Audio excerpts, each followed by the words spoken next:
Hello les belles, aujourd'hui on se retrouve pour parler d'un sujet pas très glamour puisque nous allons parler des points noirs.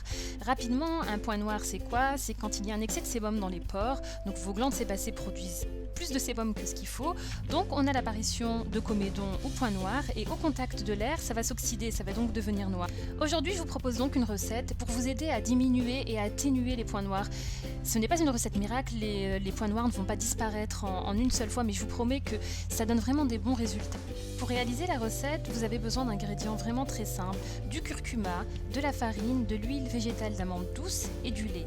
Alors au niveau des propriétés, il faut savoir que l'ingrédient vraiment actif, c'est le curcuma. Donc le curcuma, c'est une épice qui est très utilisée en Inde. On l'utilise notamment pour colorer les plats, pour donner du goût aux plats, mais c'est aussi un ingrédient qui est beaucoup utilisé au niveau cosmétique. Le curcuma, c'est un puissant anti-inflammatoire et antioxydant. Donc concrètement, pour les peaux à imperfection, c'est vraiment très bon puisqu'il va venir réduire la formation de sébum et il va venir traiter les problèmes de boutons, les traces d'acné, les points noirs. Donc pour les peaux à imperfection, c'est le top, mais sachez que pour les peaux matures aussi, puisque le curcuma apporte de l'élasticité à la peau. Pour les autres ingrédients, la farine est très bien pour les peaux fragiles et acnéiques.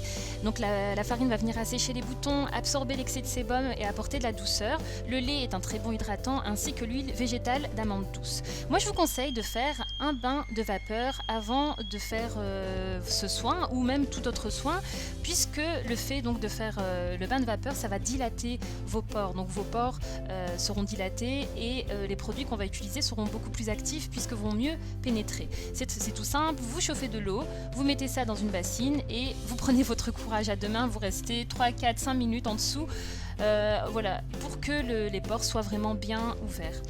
Ensuite, c'est tout simple, on va venir appliquer le produit. Donc moi, j'utilise un pinceau que je viens désinfecter avec mon nettoyant à pinceau de chez Make Up Forever et je vais venir tout simplement appliquer le masque sur l'ensemble de mon visage. Sachez que vous pouvez utiliser ce masque sur tout le visage ou tout simplement sur les zones où les points noirs ont tendance à venir s'incruster, c'est-à-dire le nez, le front et le menton. Moi personnellement, je préfère faire le masque sur l'ensemble de mon visage parce que, comme je vous le dirai à la fin, je trouve que c'est vraiment un masque qui apporte de l'éclat au visage. Donc pourquoi en priver les autres parties, on va dire. J'ai oublié de vous préciser que ce masque est très tachant, donc pensez à porter un vieux t-shirt ou un vêtement qui ne vous tient pas trop à cœur parce que les taches sont vraiment difficiles à enlever. Donc moi je laisse le masque poser une vingtaine de minutes, de toute façon vous verrez que quand c'est sec ça commence à tirer et là à ce moment-là vous n'avez plus qu'à rincer votre masque avec de l'eau de préférence tiède. Il ne me reste plus qu'à venir tonifier ma peau avec de l'eau de rose et j'hydrate celle-ci avec de l'huile végétale de jojoba. Pour ma part, je trouve que ce masque apporte vraiment de l'éclat. On a un teint beaucoup plus net, beaucoup plus clair à la fin du masque. Pour les imperfections, c'est clair que ce n'est pas au bout d'une utilisation. Je pense qu'il faut vraiment utiliser celui-ci régulièrement, 2 fois par semaine pour voir vraiment les points noirs diminuer, s'atténuer. Mais c'est vraiment un masque que j'aime énormément. J'espère que cette vidéo vous aura plu. Je vous dis à très bientôt.